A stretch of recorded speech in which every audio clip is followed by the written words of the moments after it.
विद्यार्थी मित्रों, आ पहलाना लेक्चरमां आपणे उष्मागतिशास्त्रना प्रथम नियमनी माहिती लीधी, तेनुं संज्ञारूप समीकरण पण आपणे मेळव्युं। आज आपणे उष्मागतिशास्त्रना प्रथम नियमनुं गाणितिक स्वरूप मेळवशुं। आ अंगेनी पूरती माहिती टेक्स्टबुकमां नथी, એટલે હું આની નોંધ મોકલું કે તમે નોટ્સબુકમાં ખાસ કરીને લખી નાખજો। તો હવે ઉષ્માગતિશાસ્ત્રનો પ્રથમ નિયમનું ગાણિતિક સ્વરૂપ એટલે શું? તો કે ગાણિતિક ચિહ્ન પ્લસ માઇનસ વડે દર્શાવવાની પદ્ધતિ। જેમ કે આપણે અગાઉના લેક્ચરમાં જોયું કે પ્રણાલી દ્વારા કાર્ય થાય તો આપણે કાર્ય એટલે કે W ને માઇનસ સંજ્ઞા વડે અને પ્રણાલી પર કાર્ય થાય તો પ્લસ સંજ્ઞા એટલે કે પ્લસ W વડે દર્શાવે છે। तो आ एनुं गाणितिक स्वरूप थयुं। तो आपणे प्रथम नियम में बे पद आवशे, उष्मा अने कार्य Q अने W। तो एने आपणे कई रीते गाणितिक चिन्ह वडे दर्शावी शकाय ते अंगेनी माहिती अहीं आगळ लईए। सौप्रथम जोईए तो जो प्रणाली उष्मा गुमावे तो उष्मा ने ऋण संज्ञा एटले के माइनस वडे दर्शावाय छे। जो प्राणी उष्मा गुमावे तो उष्मा ने ऋण संज्ञा वडे दर्शावाय।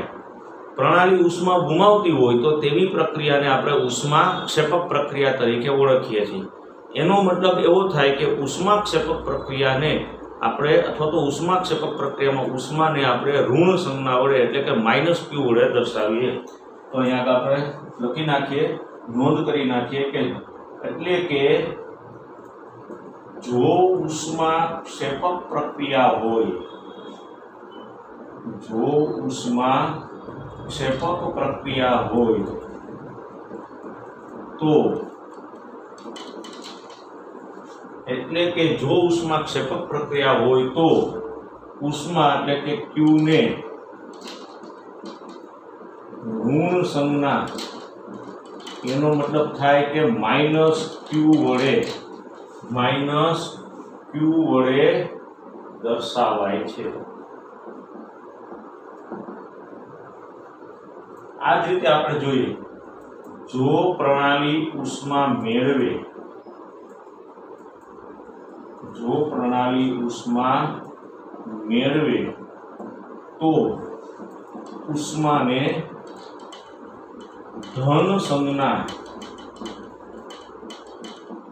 एटले के प्लस वडे दर्शावाय छे।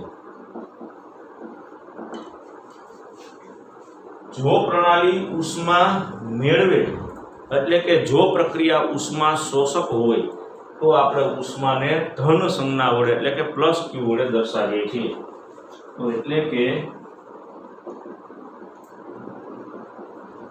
उष्मा शोषक प्रक्रिया माटे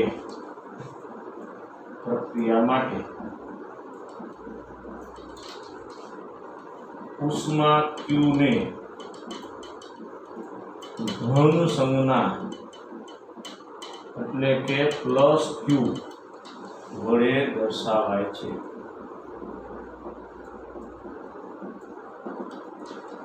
तो बहुत ज सरल बाबत छे। आपणे એટલું જ યાદ રાખવાનું છે કે જો ઉષ્માક્ષેપક પ્રક્રિયા હોય તો -Q અને ઉષ્મા શોષક પ્રક્રિયા હોય તો આપણે એને +Q વડે દર્શાવશું।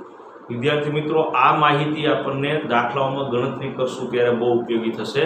પહેલા આપણે આપેલી વિગતમાં જોવું પડશે કે प्रणाली द्वारा कार्य थाय छे के प्रणाली पर प्रणाली उष्मा गुमावे छे के मेळवे छे अने एना परथी आपणे एनुं गाणितिक चिन्ह नक्की करी अने एनी गणतरी करशुं। हवे आपणे आगळ जोई लईए। आ तो बाबत आपणे जाणीए छीए, पण उष्मागतिशास्त्रना प्रथम नियममां आपणे जोयुं के डेल्टा U बराबर Q + W। तो आपणे Q छे एनो आपणे गाणितिक चिन्ह वडे दर्शावी अने एनी माहिती लीधी। हवे आपणे W विशेनी माहिती लई। आम तो अगाउना लेक्चर में मैं तमने माहिती आपी दीधी छे, पण आपणे प्रथम नियमना गाणितिक स्वरूपमां एनी माहिती लेवी पड़े। तो जो प्रणाली द्वारा कार्य थाय तो कार्य ने ऋण संज्ञा વડે ઋણ સંજ્ઞા વડે દર્શાવાય છે। એટલે કે કાર્ય ને -w વડે દર્શાવાય। જો પ્રણાલી દ્વારા કાર્ય થાય તો કાર્યને આપણે ઋણ સંજ્ઞા વડે દર્શાવી છે, એટલે કે આપણે કાર્ય છે એને -w વડે દર્શાવશું। અને જો પ્રણાલી પર કાર્ય થાય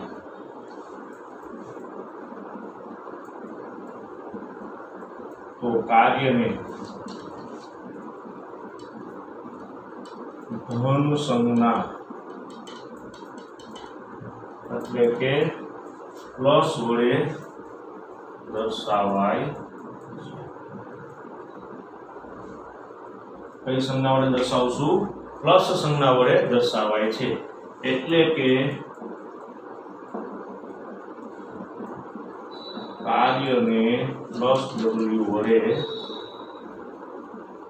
દર્શાવાય। તો આપણે જાણીએ છીએ કે પ્રણાલી દ્વારા કાર્ય થાય તો -w, પ્રણાલી પર કાર્ય થાય તો +w। તો ઉષ્માગતિશાસ્ત્રનો આપણો જે પ્રથમ નિયમ છે એનું આપણે જે સમીકરણ છે ΔU બરાબર Q + W, તો આપણે એના ગાણિતિક ચિહ્નો છે ઉષ્મા અને કાર્યને લાગુ પાડીએ તો જો ઉષ્મા ક્ષેપક પ્રક્રિયા હોય તો -Q, ઉષ્મા શોષક હોય તો +Q, પ્રણાલી દ્વારા કાર્ય થાય તો -W, પ્રણાલી પર કાર્ય થાય તો +W। વિદ્યાર્થી મિત્રો, તમે આ થર્મોડાયનેમિક્સ વિશેની માહિતી ફિઝિક્સમાં પણ લ્યો છો, મને ખ્યાલ છે ત્યાં સુધી આપણે ફિઝિક્સમાં ટેક્સ્ટબુકમાં આનાથી વિરુદ્ધ સંજ્ઞાઓ છે, પણ કન્સેપ્ટ એ જ રહે છે, કન્સેપ્ટ બદલાતો નથી। એટલે આપણે કેમિસ્ટ્રીની અંદર કેમિસ્ટ્રીની બાબતોનો ધ્યાનમાં રાખવાનું કે આપણે W ને માઇનસ વડે દર્શાવશું, જો પ્રણાલી દ્વારા કાર્ય થાય તો માઇનસ વડે દર્શાવશું।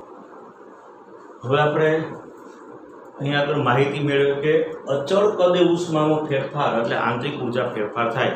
જ્યારે આંતરિક ઉર્જા વિશેની આપણે માહિતી લીધી ત્યારે આપણે છેલ્લે એક મુદ્દાની નોંધ કરી હતી કે અચળ કદે ઉષ્માનો ફેરફાર એટલે આંતરિક ઉર્જા ફેરફાર। પણ એ આપણે ઉષ્માગતિશાસ્ત્રના પ્રથમ નિયમ ઉપરથી આપણે એની સાબિતી મેળવી શકીએ। તો આપણે જોઈ લઈએ કે કઈ રીતે એવું કહી શકાય અથવા તો શાના પરથી કહી શકાય કે અચળ કદે ઉષ્માનો ફેરફાર એટલે આંતરિક ઉર્જા ફેરફાર થાય। તો ઉષ્માગતિશાસ્ત્રના પ્રથમ નિયમ અનુસાર ઉષ્માગતિશાસ્ત્રના પ્રથમ નિયમ અનુસાર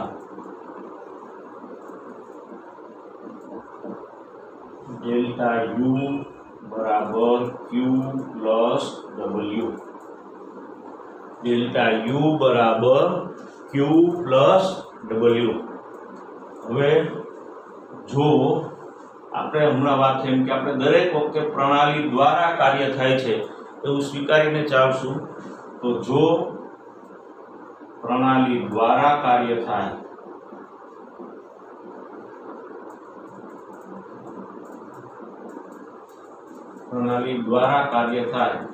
તો W બરાબર -P ΔV। તો હવે આપણે આ પ્રથમ નિયમમાં આપણે લખી શકીએ કે ΔU બરાબર Q - P ΔV। આપણે અહીંયા આગળ આવું દર્શાવી શકીએ।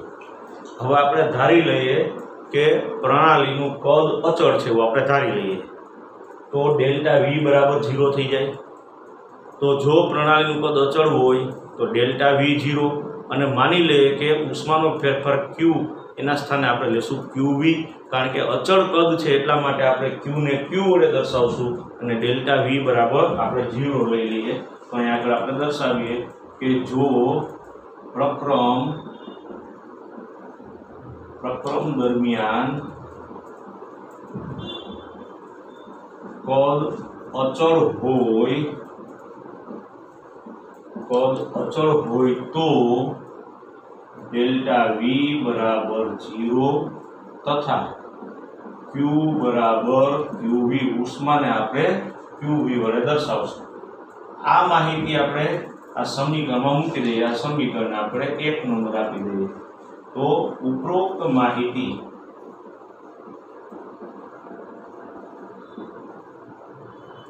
સમીકરણ 1 માં દર્શાવતા, તો અહીંયા આગળ ડેલ્ટા યુ બરાબર ક્યુ ના સ્થાને મૂકી દેશું આપણે ક્યુ વી, ડેલ્ટા વી 0 છે એટલે પી ડેલ્ટા વી એનું મૂલ્ય 0 થઈ જાય। તો અહીંયા આગળ સાબિત થાય છે કે ડેલ્ટા યુ બરાબર ક્યુ વી। તો આપણે જોઈ શકીએ કે અચળ કદે ઉષ્માનો ફેરફાર એટલે આંતરિક ઊર્જા ફેરફાર થાય। તો આપણે આની ખાસ નોંધ લેવાની છે। આપણે આગળ જતા સૂત્રોમાં ઉપયોગ થશે ને દાખલામાં પણ આપણે એની માહિતી લેશું। તો આ ખાસ યાદ રાખજો વિદ્યાર્થી મિત્રો કે આમ અચળ કદે ઉષ્માનો ફેરફાર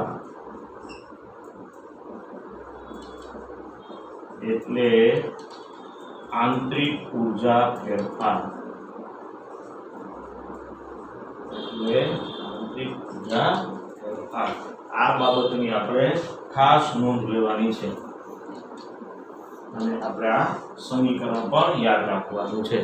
તો આમ અચળ કદે ઉષ્માનો ફેરફાર એટલે આંતરિક ઊર્જા ફેરફાર થાય।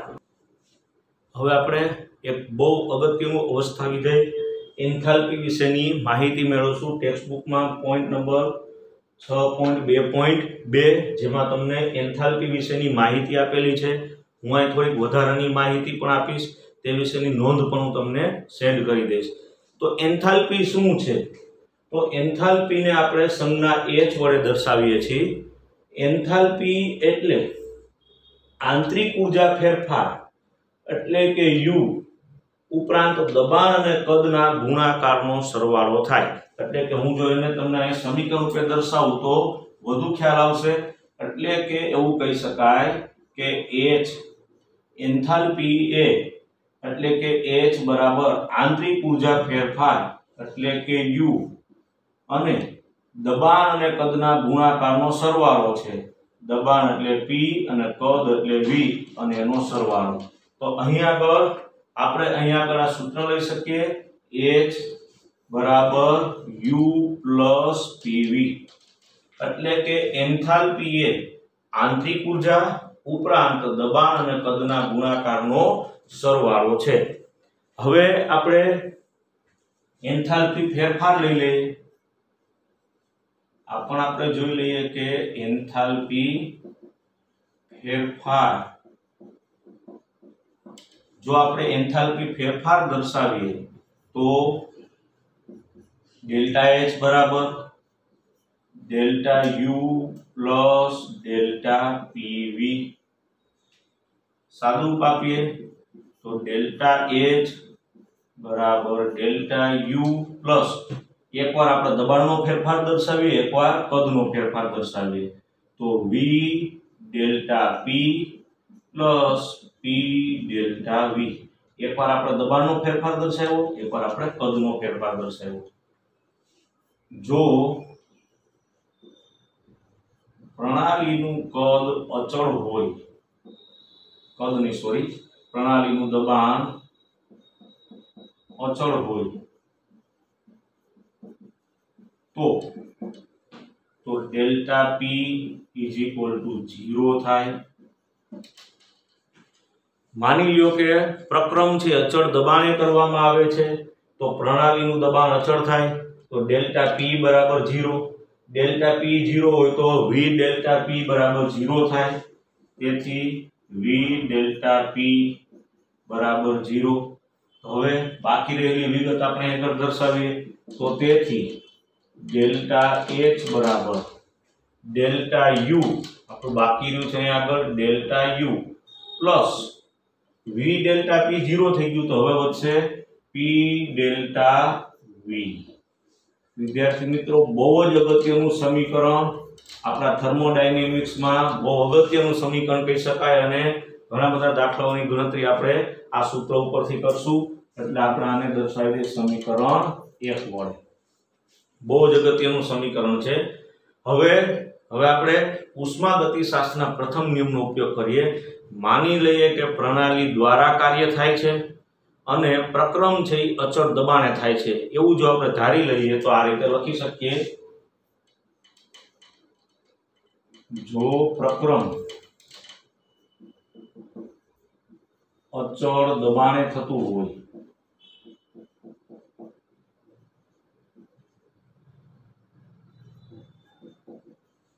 તથા પ્રણાલી દ્વારા કાર્ય થાય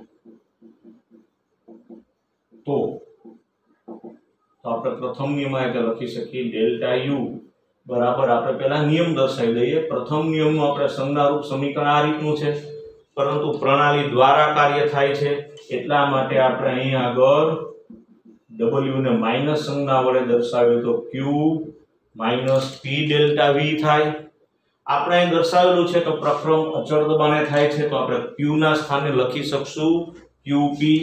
તેથી ડેલ્ટા u બરાબર qp minus p delta v ઉલ્લેખ કરવો તો આપણે કરી શકીએ, કારણ કે પ્રક્રમ અચળ દબાણે થાય છે.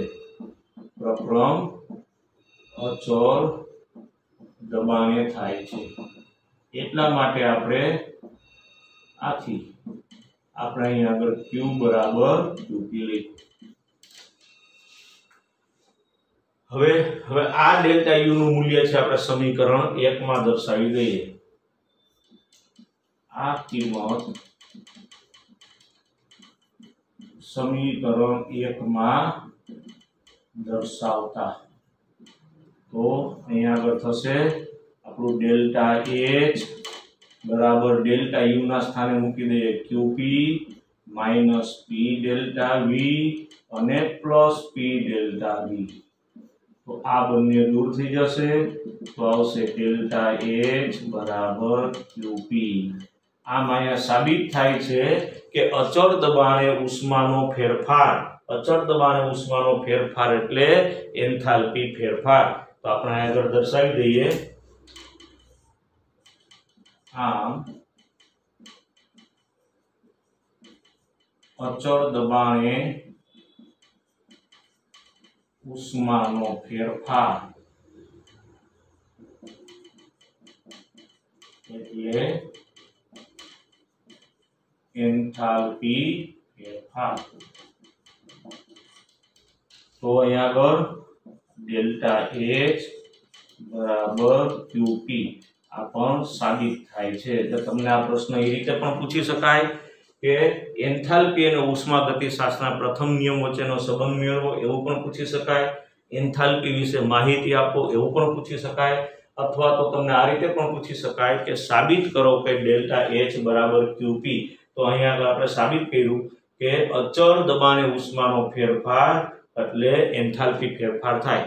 તો વિદ્યાર્થી મિત્રો ખાસ યાદ રાખવાનું છે કે જો અચળ કદે ઉષ્માનો ફેરફાર હોય, અચળ કદે ઉષ્માનો ફેરફાર તો આંતરિક ઊર્જા ફેરફાર થાય, પરંતુ અચળ દબાણે ઉષ્માનો ફેરફાર એટલે એન્થાલ્પી ફેરફાર થાય.